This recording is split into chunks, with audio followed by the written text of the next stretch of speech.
Feature फिल्मों के बारे में तो आप सबने सुना होगा, पर फीचर लेखन की जो विधा है उसके बारे में आपको जानकारी नहीं होगी। लेखन के बारे में वैसे भी लोगों को जानकारियां कम होती है। तो आज हमारे साथ हैं मशहूर फीचर लेखक संजय वर्मा जी, और उनसे हम बातचीत करेंगे। उन्होंने पीएचडी की है क्लिनिकल साइकोलॉजी में, और अब वो आकाशवाणी में लगभग 6-7 वर्षों से रूपक लिख रहे हैं। तो सर, स्वागत है आपका। जी नमस्कार तमाम दर्शकों को भी। सबसे पहले तो मैं आपको ये बताना चाहता हूँ कि मैं लेखक के साथ साथ प्रोड्यूसर भी हूँ। मतलब लेखक का एक काम मेरा होता है, लेकिन मैं प्रोडक्शन का काम जो है ज्यादा होता है।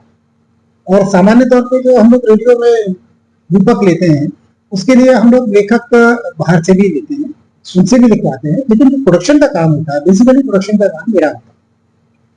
तो सर, आपकी शुरुआत कैसे हुई आकाशवाणी में और रेडियो में, कैसे आपका आना हुआ? देखिए, आकाशवाणी में जहां तक आने का है तो एक राष्ट्रीय स्तर की एक परीक्षा हुई थी, जिसमें मेरा जो चयन है वो ट्रांसमिशन एग्जीक्यूटिव के तौर पे हुआ था 1996 में। और उसके बाद 2013 में मेरा कार्यक्रम अधिशासी के रूप में प्रमोशन हुआ, और 2016 में central Hindi features unit Akashvani महानिदेशालय में मेरी पदस्थापना हुई। और उसके बाद से सक्रिय रूप से मैं जो है यहाँ पे रेडियो फीचर्स, जिनको रेडियो रूपक भी कहते हैं, उनका प्रोडक्शन कर रहा है। सबसे जरूरी चीज सर यही है, क्योंकि रूपक की जानकारी ज्यादातर लोगों को नहीं है। जो मीडिया पढ़ रहे हैं सिर्फ वही लोग रूपक के बारे में जानते हैं, या फीचर जिसको कहा जाता है। जी जी। तो सबसे पहले आप आसान भाषा में लोगों को फीचर समझाइए। देखिए, सामान्य शब्दों में या बहुत ही सरल शब्दों में देखा जाए तो मैं खासतौर पर रेडियो रूपक की बात कर रहा हूँ, बल्कि रूपक की विधा जो है ये लेखन में भी है, ये पत्रिकाओं में भी होती है। अलग अलग तरीके से शब्द का प्रयोग किया जाता है, लेकिन खासतौर पर रेडियो की बात करें तो रूपक जो होता है वो विषय है, उसको बहुत आसान तरीके से हम श्रोताओं के सामने कैसे लेके आए, ये उसकी एक विधा है रेडियो में खासतौर पर। जैसे मान लीजिए एक विषय नैनो टेक्नोलॉजी, तो ये बहुत गूढ़ विषय है, नैनो टेक्नोलॉजी के बारे में समझाना इतना आसान तो है नहीं। तो रेडियो में जो रूपक बनाया जाएगा उसमें हम आसान से आसान शब्दों का प्रयोग करके और हमारे श्रोताओं तक ये बात पहुंचाएंगे कि नैनो टेक्नोलॉजी क्या है, इसका इतिहास क्या है, इसकी उपयोगिता क्या है, और साथ में हम ये बताएंगे कि अब भविष्य में किस तरीके से जो है नैनो टेक्नोलॉजी का उपयोग करके इंसान की जिंदगी को और अच्छा बना सकते हैं। अब ये भी चीज हो गई। अब ठीक है, अब ये सारी चीजें आपको बता रहा है, तो आप ये भी एक साधारण तरीका ये है कि किसी एक्सपर्ट के पास चले, उससे बोले कि आप आधे घंटे नैनो टेक्नोलॉजी बोल दीजिए, मगर वो रूपक नहीं है। रूपक क्यों नहीं है? क्योंकि उसमें रूपक की आवश्यक तत्व नहीं है। आवश्यक तत्व रूपक के कौन कौन से हैं? एक तो जो रेडियो रूपक के खास में विशेष मानता हूँ, पहली बात वो ये कि उसमें नाट्यांशों का प्रयोग और संगीत का, जो मैंने यहाँ आकाशवाणी के किया भी है कि संगीत के प्रभाव से हम रूपक को बोझिल होने से बचाते हैं। दूसरी बात ये है कि हम एक ही वक्ता के पास चले जाए, वो भी ठीक नहीं है। भाई नैनो टेक्नोलॉजी पे भी आप काम कर रहे हैं, तो नैनो टेक्नोलॉजी पे ये मान के चलिए कि आपके पास बहुत सारे विशेषज्ञ, तो हम उन विशेषज्ञों से जाके बात करेंगे, उनकी बाइट्स को छाटेंगे। ठीक है, अब प्रश्न यह है कि ये तो आपने कर दिया, अक्सर लेखक का क्या काम है? तो लेखक नहीं होता है, लेखक टाइप नहीं होता है, ये तो आपने कर लिया, लेखक की जिम्मेदारी। तो लेखक क्या करता है? वो जो हम इंटरव्यूज करके लाते हैं बहुत सारे विशेषज्ञों से, वो इंटरव्यूज जो है हम अपने लेखक के पास भेजते हैं। फिर लेखक उसको एक कड़ी में जाता है कि नैनो टेक्नोलॉजी का इतिहास क्या था, आज इसका वर्तमान क्या है और इसका भविष्य क्या है, और आम आदमियों को वो किस तरीके से फायदा पहुंचा रहा है। इस तरीके से उसको 4 भागों में डिवाइड करते हैं। ठीक है, तो उसके जो बाइट्स हैं उनको फिट किया जाता है, बाइट्स के साथ म्यूजिक भी फिट किया जाता है। अब चलिए, बाइट और म्यूजिक दोनों चीजें हो गई, फिर भी बोझिल हो सकता है, तो क्या करें? कुछ हम इसमें ऐसे प्रयोग करते हैं, या तो हम उसमें संगीत ले लेंगे, या हम कुछ गाने ले लेंगे, अब फिर म्यूजिक भी ले सकते हैं, ताकि वो बोझिल। एक और प्रयोग होता है, उसमें होता है नाट्यांश। ठीक है, तो अब जैसे नाट्यांश जो है उसमें दो लोग आपस में बात कर रहे हैं, एक वैज्ञानिक हो गया और एक हमने स्टूडेंट बना दिया, वो आपस में बात कर रहे हैं, तो वैज्ञानिक उनको समझा रहे हैं कि नैनो टेक्नोलॉजी क्या होती है। इस तरीके से वो बात जो है वो कम्युनिकेट होती है कहाँ? ऑडियंस। ठीक है, इस तरीके से रूपक बनाए जाते हैं। और ये हमारे क्या कहते हैं, रेडियो की परंपरा रही है, बहुत समृद्ध परंपरा रही है रेडियो की। और ये जो सेंट्रल हिंदी फीचर्स यूनिट है यहाँ पे, ये 1964 से रूपक की व्यवस्था है। तो बहुत सारे ऐसे विषय होते हैं जिनको हम रूपक बनाते हैं। मतलब ये तो एक मैंने साइंस का बताया है।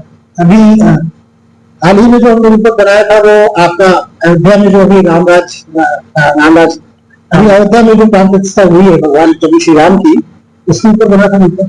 इस तरीके से अभी सरस्वती नदी के ऊपर बना,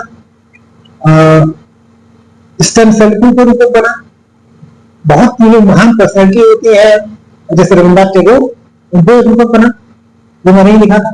तो इस तरीके से बहुत सारे जो कई ऐसे सब्जेक्ट होते हैं जो तत्काल बहुत जरूरी होते हैं, जैसे अभी G20 के समिट हुई, उस पर भी एक रूपक बनाया। तो इस तरीके से सामाजिक विषयों पे या जो बहुत महत्वपूर्ण विषय होते हैं उनके रूपों का निर्माण लगातार किया जाता है। जी, तो ये आपने बहुत एग्जाम्पल के साथ अच्छे तरीके से दर्शकों को समझाया कि रूपक क्या होता है। यहाँ पर एक सवाल और है कि रूपक की मोटा मोटी अगर देखी जाए तो कितने प्रकार के रूपक होते हैं? देखिए, रेडियो रूपक की हम बात करें तो मोटे तौर पे हम इनको दो भागों में बांट सकते हैं। वो इसके प्रस्तुतिकरण के अंदाज पे निर्भर करता है कि हम इसको प्रस्तुत कैसे करते हैं। एक तो होता है संगीतात्मक रूपक, और जैसे हम कृष्ण जन्माष्टमी पे कोई रूपक बनाएंगे, तो कृष्ण जन्माष्टमी पे हम रूपक तो जरूर बनाएंगे, लेकिन प्रस्तुतिकरण यदि संगीत में होगा, इसमें हम भक्ति गीतों का समावेश करेंगे, तो वो अलग ही तरीके का एक रंग इसमें आएगा, है ना। जबकि हम मान लीजिए जैसे हम स्टेम सेल पे रूपक बना रहे हैं, तो वहां तो हमारे पास लिमिटेशन है, वहां संगीत का हम ज्यादा प्रयोग कर नहीं सकते हैं, तो वहां जो रूपक होगा वो साधारण होगा। तो संगीतात्मक रूपक अलग होते हैं, लेकिन उसके लिए वो विषय देखा है कि किस तरीके का। बाकी रेडियो में दो ही प्रकार के रूपक बनते हैं, एक साधारण बनता है जिसमें बाइट्स होती है और उसमें म्यूजिक का क्रॉस प्ले होता है, और एक पूरी तरीके से संगीतात्मक रूपक होती है। उसको वैसे देखा जाए तो पत्रिकाओं में या जो प्रिंट मीडिया में जो रूपक आते हैं उनको अलग अलग शैलियों में अलग अलग तरीके से बांटा जा सकता है। मैं खास तौर पर रेडियो की ही बात करूंगा, तो यहाँ हम मान के चलते हैं मोटे तौर पर दो तरीके के रूपक है। वैसे तो आप उनको श्रेणीकरण कर सकते हैं कि विज्ञान रूपक, ठीक है, सामाजिक जो समस्याएं से संबंधित रूपक, इस तरीके से उसका कैटेगराइजेशन हो सकता है, लेकिन मोटे तौर पर ये दो ही प्रकार है। तो जैसे ये विधा है, इसको सीखने के लिए किस तरीके से कोई अगर सीखना चाहता है, कोई दर्शक है वो फीचर राइटिंग या रूपक राइटिंग सीखना चाहता है, तो वो किस तरीके से इसकी शुरुआत कर सकता है? देखिए क्या होता है कि ये कोई बहुत रॉकेट साइंस नहीं है। एक अच्छा लेखक एक अच्छा रूपक लेखक बन सकता है, बस उसको ये बहुत ध्यान रखना होगा कि जो हम बात कर रहे हैं वो रेडियो के लिए खास तौर पर सिंपल शब्दों का इस्तेमाल, साधारण शब्दों का इस्तेमाल करें, और भाषा ऐसी हो जो हमारे दर्शक को सीधे सीधे समझ में आए। बहुत क्लिष्ट भाषा का इस्तेमाल करेंगे तो क्या होगा? देखो, रेडियो में हमेशा एक चीज होती है, एक बटन होती है जिसको हम कट से, तो लेखक को जो है हमेशा ये ध्यान रखना है कि हमारे रूपक में वो रोचकता बनी रहे कि भाई पहले लाइन से शुरू किया तो लगा यार क्या है। अब जैसे मैंने अभी आपको शीर्षक जो होता है वो बड़ा इंपॉर्टेंट होता है। तो अब जैसे हमने नैनो टेक्नोलॉजी के बारे में बात की, नैनो टेक्नोलॉजी का जो रूपक था उसका एक साधारण सा शीर्षक हो सकता था नैनो टेक्नोलॉजी वर्तमान और भविष्य, तो ये बड़ा साधारण तो अच्छा कैची, मतलब जिसको वो आकर्षक जिसको कहे टाइटल, तो इसका टाइटल हमने दिया था नन्हे उस्ताद नैनो। तो नन्हे उस्ताद नैनो अपने आप में जिज्ञासा पैदा करता है। फिर उसकी शुरुआत इस तरीके से की कि वो दो लोग बात कर रहे हैं, वो थोड़ा इंटरेस्टिंग हो गया, एकदम से हम सब्जेक्ट नहीं है बच्चा जो है छोटा बच्चा जो है मासिक पूछता है क्या होता है, फिर वो बताती है उसका प्रयोग कहाँ होता है। माँ ये बताती है कि आपको मालूम है ना टेक्नोलॉजी का सबसे पहला प्रयोग हुआ था या हमारे हिंदुस्तान में हुआ था, बहुत पहले से हो रहा है, वो काजल में होता है। अच्छा, तो इस तरीके की जो मनोरंजक बातें हैं ये दर्शक का ध्यान, श्रोता का ध्यान जो है ये आकर्षित करता है। ये सबसे महत्वपूर्ण चीज है किसी भी रूपक लेखन के लिए। इसमें रोचक तथ्यों का समावेश बहुत जरूरी है, नहीं तो क्या होगा, बटन है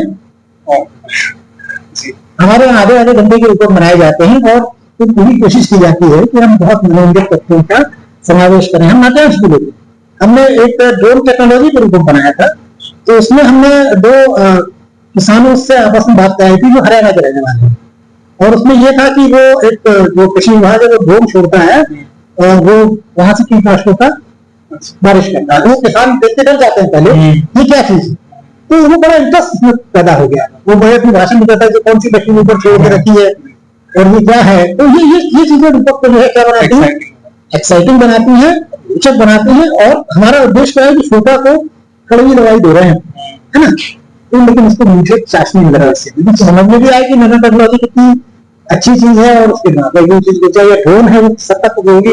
लोग तो ड्रोन के बारे में यही जानते हैं कि बस उड़ा दिया और कैमरे से खींच लिया वापस कर दिया, लेकिन ड्रोन कितना उपयोगी है ये हमारे दीपक पर आ गया। दूसरा, दीपक के साथ विशेषता ये है कि दीपक में जो ट्रीटमेंट होता है वो इन डेप्थ होता है, पूरी रिसर्च होती है। और लेखक जो है हमारे, वो जैसा आपने कहा ना, लेखक बनना चाहे, मान लीजिए दीपक लेखक कोई बनना चाहे, तो सबसे पहले उसको विषय का पूरा पूरा ज्ञान होना जरूरी। अब अंतिम सवाल, हाँ बिल्कुल, कोई आकाशवाणी से जुड़ना चाहे जी, आकाशवाणी में किस तरीके से जुड़ना है, लिखने वाले हैं या फिर जो जैसे बहुत सारे लोग हैं जिनको बोलना बहुत पसंद होता है, तो आकाशवाणी का भी जो होस्ट करते हैं कार्यक्रम को, उस तरीके से अगर जुड़ना चाहे, लिखना चाहे, तो वो किस तरीके से आकाशवाणी कर सकते और देखिए आकाशवाणी का हमेशा उद्देश्य रहा है कि प्रतिभाओं को सामने लाना।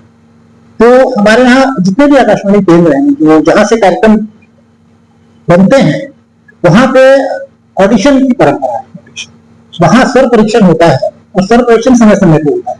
यदि आप संगीत के कलाकार हैं, आप क्लासिकल संगीत के कलाकार हैं, तो भी ऑडिशन होता है, जिसकी सूचना हम रेडियो स्टेशन पे भी देते हैं, रेडियो के माध्यम से भी देते हैं और हमारी वेबसाइट पे भी रेडियो बनाते हैं। तो आप उस स्वर परीक्षण को पहले पास करें, तो उसके बाद आप उससे जुड़ सकते हैं। पहली बार उसमें कई बार जो कैजुअल अनाउंसर प्रस्तुत करता हो, जिनको आप आरजेस कहते हैं आज के जमाने में, उसके लिए भी अलग से ऑडिशन होता है। उसके लिए लेकिन बहुत जरूरी है कि भाषा को आपकी पकड़, बहुत अच्छी पकड़, शब्दों का उच्चारण जो है वो बहुत अच्छा हो, बहुत बेहतर हो, और उसके लिए प्रैक्टिस बहुत की गई। तो क्या करना चाहिए? रेडियो सुनना चाहिए। तो हुनर है तो कदर है, मेहनत करिए, आप भी किसी दिन आकाशवाणी पहुंच सकते हैं। धन्यवाद सर, आपने अपना बहुत बहुत धन्यवाद, बहुत बहुत धन्यवाद आपको।